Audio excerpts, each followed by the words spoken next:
가계약금을 돌려받을 수 있나요? 돌려받을 수 있다, 돌려받을 수 없다. 둘 다 가능합니다.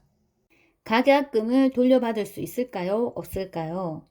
경우에 따라서 다릅니다. 돌려받을 수도 있고 못 돌려받을 수도 있어요. 그런데 건건이 다를 수 있기에 나의 경우 확실히 알려면 소송을 해봐야 되겠죠? 매번 소송하실 거 아니면 미리 알아두는 게 좋겠습니다. 소송이 녹록치가 않습니다. 왜 건건이 다른가요?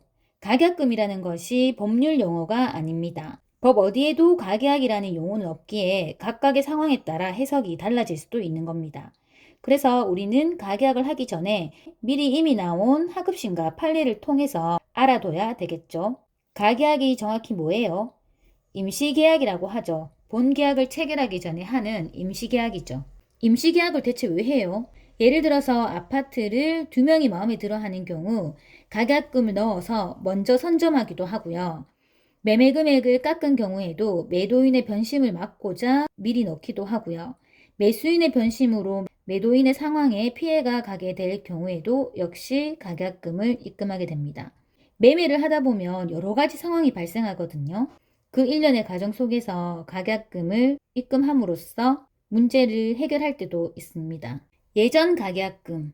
예전에는 마음에 조금 들어서 계약을 할까 말까 할 때 가계약금을 넣기도 했는데 예전에는 찜해 용도로 가계약금을 넣는 경우가 있었어요. 이 집 찜해 둔다.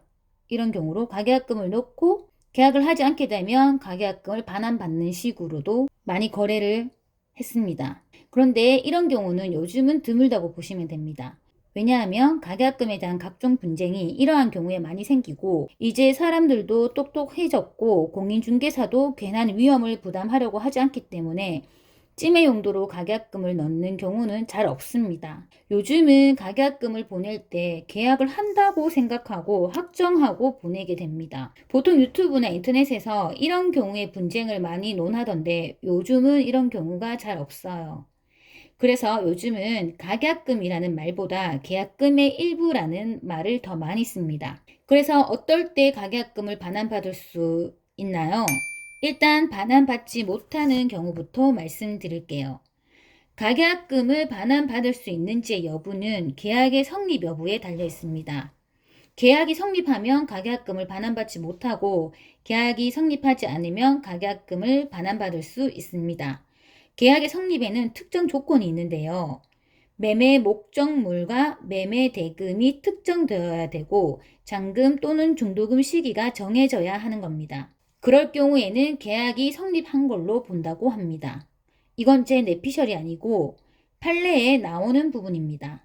이런 경우 가계약은 본계약으로서의 효력이 있습니다. 우리가 거래를 할 때 가계약금을 넣기 전에 공인중개사가 계약 문자를 보냅니다. 날짜, 계약 목적물, 총 매매 대금, 계약금, 중도금, 잔금, 잔금일까지 명시하고 양 당사자의 이름을 넣은 계약 문자를 양 당사자에게 보냅니다.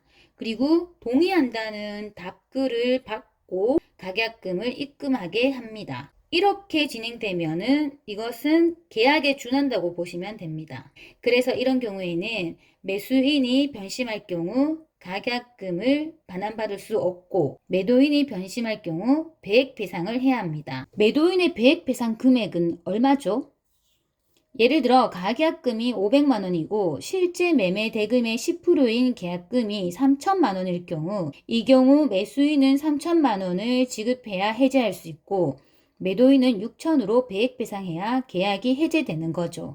전체 계약금을 교부해야 계약 해제가 됩니다.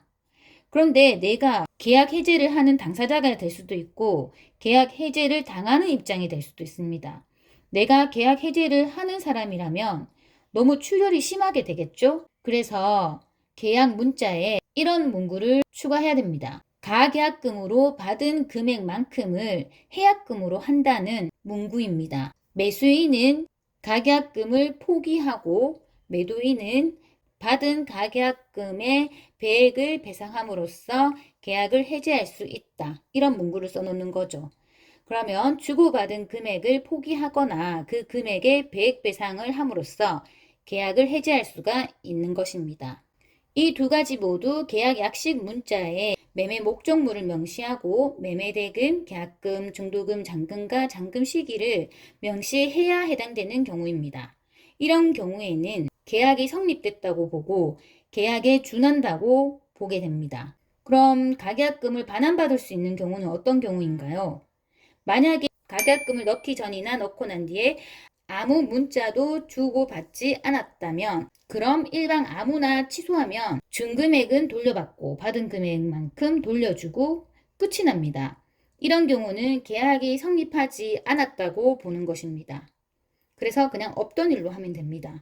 가계약금을 반환받을 수 있는 거죠. 어떤 변호사분은 이런 가계약 아예 하지 말라고 하던데요. 가계약 자체가 쓰레기가 아닙니다. 필요한 경우가 반드시 있습니다. 경험해 보신 분들은 아십니다. 가계약을 똑똑하게 해야 되는 것이지 아예 하지 말라는 건 좀 여기까지 들으셨다면 가계약금 반환을 받기 위해서 계약 문자 없이 진행하시고 싶나요? 아니면 손해 입지 않도록 계약 문자를 명확히 넣고 싶으신가요? 가계약을 장난으로 하지 않는 이상은 계약 해제가 안 되는 쪽으로 꼼꼼히 해야 되겠죠. 그게 실익입니다. 가계약금 반환이 용이하도록 한다면 상대가 그걸로 나를 이용할 수도 있습니다.